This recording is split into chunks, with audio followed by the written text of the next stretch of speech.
In my last video, I spoke about travel anxiety, and I spoke about how it can show up and take some of the romance and magic out of our holidays.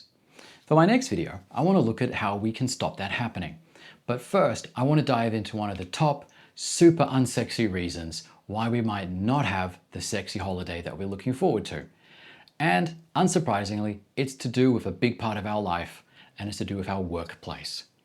Now, I dug up some quick statistics about this, and these numbers should paint a vivid picture for what you don't want to happen when you travel. So it turns out that in the US, 34% of people report that they're stressed and burned out the moment they step foot back in their office after a holiday.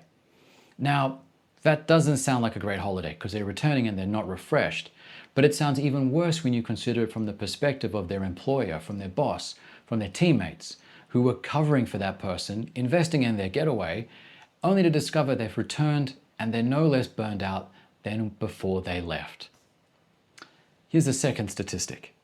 Nearly 60% of people report that because of how workplace works, they are more stressed after they return from a holiday than before they left. Now, both of these numbers are really important, not just for us to know as employees, but they're super important for us to communicate to our peers, to our bosses, because if they want us to come back more refreshed, which is in their best interests, there needs to be a bit of effort around how we get back and how we plan our holidays better from a workplace point of view.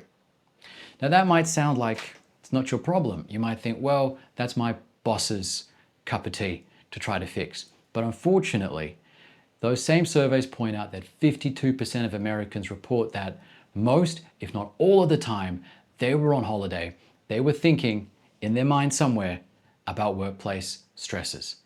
And you don't need to be an expert to know that if you're on a holiday thinking about workplace stress, you're not thinking about all the magic that's happening in front of you as the sun sets, as the lights dim in your bedroom, as you're about to drink a glass of wine at dinner, or whatever you might be doing with your favorite person. So stay tuned, and I'm going to go through some very unsexy ways to turn that around so you can have a much sexier holiday.